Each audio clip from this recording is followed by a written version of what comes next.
morning and welcome to Morning Movie News. First off, my apologies. There's some construction outside today, so I hope it's not too much of an interruption, but you might hear the occasional sound. But let's continue and let's discuss our three stories of the day about a number of franchises who are jockeying for headlines, some intentionally, some not intentionally. But once again, the big winner, when DC isn't in play, I still think DC is the king of making headlines, but with them not on the board, Marvel easily wins the day. But the source of the news from Marvel isn't coming from Marvel itself, which I think makes the story even more interesting. Instead, it's coming from Robert Downey Jr., who is using Marvel and his connection with Marvel Studios to promote his own project, The Judge.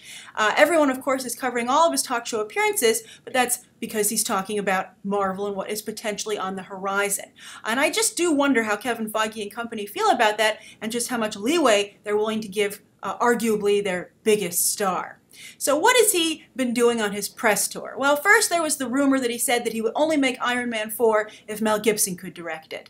And I think Mel Gibson's a very talented director, and maybe someday some studio will forgive him. But I don't think it'll be Disney, and I don't think he'll be handed a brand as popular and as valuable and as all ages friendly as the Marvel films. But then Robert Downey Jr. later on quickly said that wasn't true, because I'm sure he knew that would never happen. Maybe he threw it out there. You know, he's a very manic individual. I think he doesn't always think through everything that he says, and that's one of the reasons we love him. But I think maybe he thought it was worth a shot. But then when he saw that that really wasn't going to be at all feasible, he backed away from it. So he backed away from it on Ellen, and he said, though, that he would potentially see an Iron Man 4 happening because it was in development. So everybody got all excited about that, and that became a big news story, that Robert Downey Jr. confirms Iron Man 4. A number of you tweeted me about it, and for one of the few times, a number of fanboys and fangirls watched Ellen.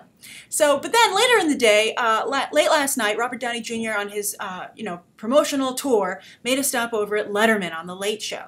And he said that while Iron Man 4 is in development, he did not see himself being in it. Now, I don't see how it can be in development with him not starring in it. That's a very interesting notion, but maybe that's more negotiation talk. But, you know, he's only contracted for 2 more movies, and they're both Avengers films, Avengers 2 and Avengers 3. And there's some discussion as to whether or not they'll split 3 into 2 movies to get more Robert Downey Jr. out of their contract, which I think is a very viable and good idea for Marvel. But Robert Downey Jr. said that even beyond that, he plans to do more stuff with Marvel, but it would not be an Iron Man 4. I think that he's going to, I'm very strongly, of the mindset that he's going to head over to Guardians of the Galaxy. And I think he's going to be popping up in other movies because, as we've been discussing, the impending Marvel Civil War. A big topic that just seems more and more true. Now, the other thing that got a headline, but I think was the press reaching a little bit too far, was that Robert Downey Jr. said, "Oh, Marvel definitely has plans. There's a big announcement. I'm sure they'll talk about it soon." And so everyone, the big headline this morning I saw, for instance, says, "What's Marvel's big announcement? Let the speculation begin." And I would say, don't get, too excited, because I think it's a long ways off, at least until after Avengers Age of Ultron. I think the only impending announcement will be the casting of Doctor Strange, and that's because that movie has to start shooting. It starts shooting at the end of the year, early 2015. But as we just discussed yesterday, I strongly feel that Marvel has a lot of surprises in store for Avengers Age of Ultron. It's going to change the landscape of the Marvel Cinematic Universe, and they cannot announce anything prior to that film's release. So expect a flurry of announcements with Avengers Age of Ultron, which is actually quite brilliant. I think the movie will come out, and then the next day or so, Marvel, and to maybe promote a second win for the film, is going to announce a whole slate of movies based off of what we see in Avengers Age of Ultron. Very interesting. If they can, the stories are starting to leak. It's very hard to keep things a secret these days from the fan community, and so let's see how much Marvel can keep a secret. They sure are trying, but Robert Downey Jr. isn't helping. I wonder if he'll stand in the theater for The Judge and say, if you pay to see a ticket, you pay to see this movie and buy a ticket, I will be in the theater and I will tell you a secret about Marvel. I'll whisper it in your ear. But only if you come into the theater playing The Judge. So we'll see. It's looking to be, I think, 3rd or 4th place this weekend. Not the debut I think Downey expected or is used to these days. All right, so that's the first story of the day. I'd really like to know what you think of the whole situation, as well as Robert Downey Jr. using Marvel to promote his own projects. All right, so the second story is J.K. Rowling, who also got on the board with her franchise, and everybody thought that it potentially was Harry Potter news. She sent out a tweet, and it said, let's see here, "Cry foe, run amok, Fari, my hand won't tolerate this, my wand won't tolerate this nonsense. I messed up the most important part of the tweet. So it's an anagram, but when everyone saw the word wand, they were like, Harry Potter? Is that Harry Potter talking? But then, you know, let's not forget that the world of Harry Potter, pretty much everybody's packing a wand, right? So she could have been talking about anyone. And she indeed was talking about someone else. She was talking about Newt Scamander, because later in the day, a couple of hours later, one of her fans did solve her anagram, and they revealed that what she was really saying was Newt Scamander only meant to stay in New York for a few hours. It sounds certainly like the first line of a novel, certainly a children's novel. And of course, J.K. Rowling was celebrating her beginning work on the script for Fantastic Beasts and Where to Find Them, which people are saying is now going to be a trilogy. Not the, I believe, 7 or 8 movies that were Harry Potter, but 3 films, which is good. I think it implies a really good, solid structure. And this will be interesting because they didn't really develop the story of Newt Scamander so much in Fantastic Beasts as I am aware. I haven't actually read the book, but it's more of a textbook. So this is J.K. Rowling's chance to create something exclusively for the screen. And I think it's pretty frustrating. This is even a conversation a lot of us had with Gone Girl, in that a lot of people seem to think it's okay that you need to read a book to see a movie and understand it. That is not the case. As I like to say, and often do say, movies aren't supposed to have homework. So the idea that I would need to read a book to fully understand a movie means that the movie has failed. Movies aren't companion material to a book. They are an adaptation of it, a version that's supposed to stand on its own. Now, of course, you can't bring everything in from a book because they're often, you know, much longer and have more depth, but that's the challenge. You have to try and do the best that you can, but you can't assume that anyone's going to go and read the source material. I just think it's a flaw in the logic of anyone who's making these movies, and also fans. You know, you can't expect everyone to go and read all these books. I'm glad that there are voracious readers still out there. That's wonderful news, but movies need to stand on their own. So I'm excited to finally have something in the Harry Potter universe where every discussion isn't followed or peppered with, well, you need to read the book. Well, if you read the book, you'd understand. Well, it's in the book. And I'm like, I'm not reading the book. I just want to enjoy the movies. So I'm very excited to see what J.K. Rowling does with this. She's very, she has a lot of flowery language in her novels. She's really likes to be descriptive, and so I really do honestly wonder how she's going to take to screenwriting, because you can't be descriptive in screenwriting. It's one of the most unprofessional things that you can do. You're only supposed to describe the most important aspects, and then otherwise you're supposed to handle story structure and dialogue, and you know, you're supposed to trust the rest of your team to handle the rest. So fascinating to see how she makes the transition, because as we've seen, I've seen novelists try to write comic books, etc. We've seen people try to move between mediums, and it's very difficult. Each medium has its own set of rules for success that are necessary. But I also think it's interesting that once it became clear that it was a tweet about Newt Scamander, people were a lot less interested. And I really do wonder if Fantastic Beasts can capture the public's imagination the way Harry Potter has. I think the key element here will be the casting of Newt Scamander, and they definitely need someone who gets people excited on their own right. I think they can't cast someone who just makes a great Newt Scamander or who is a great actor. You need someone who generates, you know, excitement on social media. It's just the hard truth of the business. So we'll see how Newt Scamander comes together. But the script's being written. So I'm curious, did you care about J.K. Rowling's tweet? Did you think it was a good idea for her to use her star power to try and promote the screenplay and this new phase in the Harry Potter universe? And then also, are you disappointed that it's not more Harry Potter? All right, so that's the second story of the day. Now the third story is someone who's going to be really disappointed, and that's Andrew Garfield. Now, this is the story that unintentionally got into the news and was jockeying for headlines. And that is Badass Digest, very reputable website. They break a number of stories, and they broke one about what Sony is considering doing with their Amazing Spider-Man cinematic universe. And it's not good. It's amazing. This thing expanded and grew so quickly, but it's almost like it's snapping back into place and just falling apart. And maybe that's the problem. Maybe it grew too quickly without a strong enough foundation. And that lack of strong foundation apparently is Andrew Garfield. So what's being considered? What's Sony thinking? Well, they're not only talking to Marvel about having Spider-Man at least cameo in an Avengers film, but they're thinking about recasting Andrew Garfield.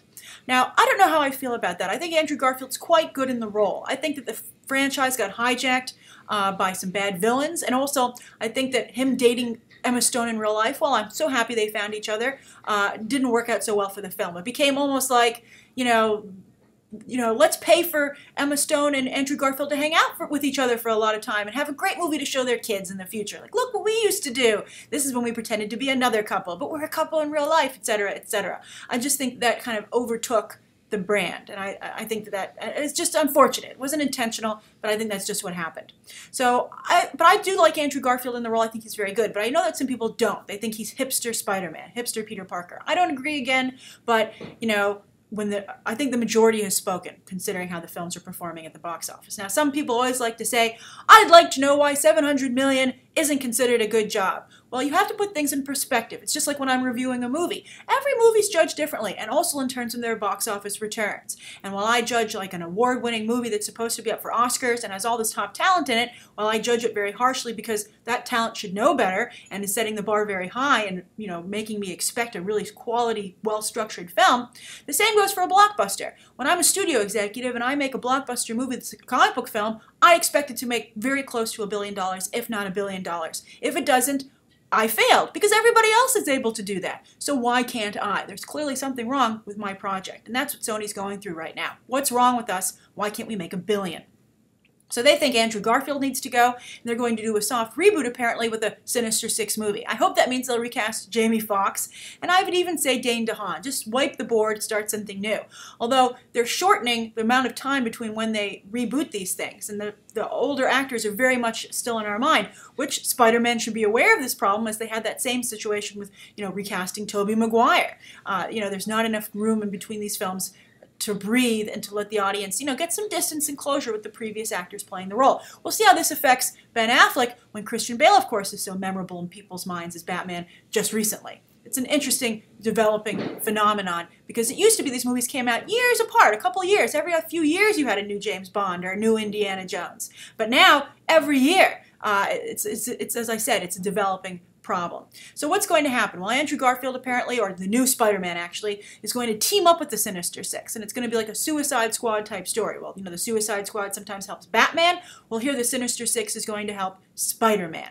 Now, apparently there's an Ultimate Spider-Man story where this happened. I've read all the Ultimate Spider-Man comics, but they've kind of blurred in my memory at this point, and now I'm just kind of into Miles Morales when it comes to Ultimate Spider-Man, but apparently that happened. However, I would say that it's very unlikely to me that Spider-Man would do this. It doesn't totally ring true. Even though you can point to a comic and say it did happen, kind of like with Superman and Zod, right? It doesn't mean it still feels right to the audience, and the audience that only knows these characters in broad strokes. So I think Spider-Man working with the Sinister Six is a tough sell, especially if they're going to go and do, dark things and be anti-heroes. How can Spider-Man just stand there and let it happen? This is a problem that some of us have had with the Batman Assault on Arkham animated movie, where Batman let some bad things go down in his presence, and a lot of us wondered how that could possibly be the case.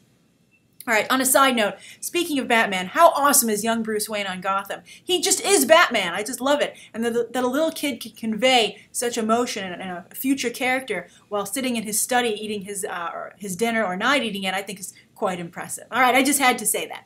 All right, so also the other thing is the bit of news with the Spider-Man stuff is that apparently Venom, dead in the water. Venom movie, an indefinite hold. I would say until a Deadpool movie comes out and is successful. Then they'll be like, all right, let's try with Venom again.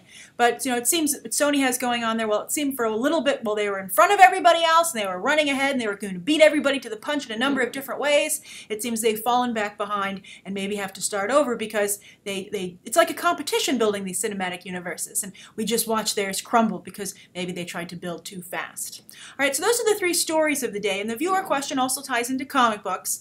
I can't help it that's what drives the news. I got a lot of requests to cover these stories, and I got a number of requests to talk about the X-Men show that Fox is apparently developing. And I got a question about that. So let's start with the question. And the question comes from Rabbit Ears Blog. I love rabbits. Back when I was in school, we had a little baby rabbit, and it would lick your hand, and its tongue felt like sandpaper. It was just so adorable. All right, so Rabbit Ears Blog says, viewer question. Do you think that the announcements of new superhero TV shows coming out, do you think that with the announcement of these, that the superhero TV shows might be oversaturating the TV market? I think it is a real danger, Rabbit Ears blog, and not just oversaturating the comic book TV market, but the comic book market in general. So let me explain. But first, we'll start with the Fox announcement.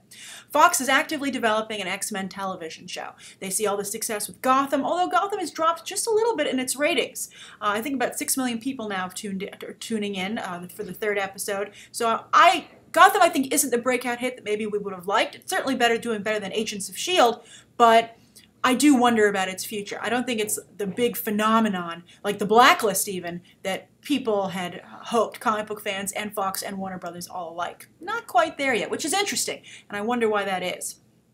But the X-Men show, the Fox X-Men show, which probably air on Fox, the rumors is going to focus on the X Factor run by Peter David. And that was where Jamie Madrox, aka Multiple Man, ran a detective agency. And that just seems perfect for TV. You've got your story of the week. You'll notice that's going on in Gotham. This is a problem. Network TV, I had an interview recently with Margaret Nagel, the screenwriter of The Good Lie, who's worked quite a bit in TV. And she pointed out that network TV has so much red tape and so many rules that it's really hard to create quality storytelling there. And I think one problem is that network television demands a story of the week. And I think that structure might be rubbing some fans, the target audience for Gotham, the wrong way. But if you build it in here, you have another detective, and we'll see if it maybe would work here. But I suspect the same problem. I think that the fan base for these shows is used to cable storytelling, and you're not going to do well with the story of the week.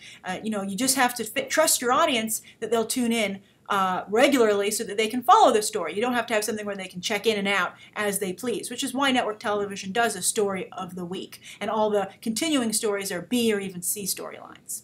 So anyway, I think also the reason they would pick Jamie Madrox is because Multiple Man is a power that's very easy to do on a TV budget. So this is where the problem comes in. I think that one of the reasons the comic book film has done so well recently is because the visual effects community is finally at a place where they can realize what we've all imagined for so long when thinking of these superheroes. It is real. Talk about believing a man can fly, we now believe a man can do anything. And it's very exciting. But I think that TV has a much smaller budget.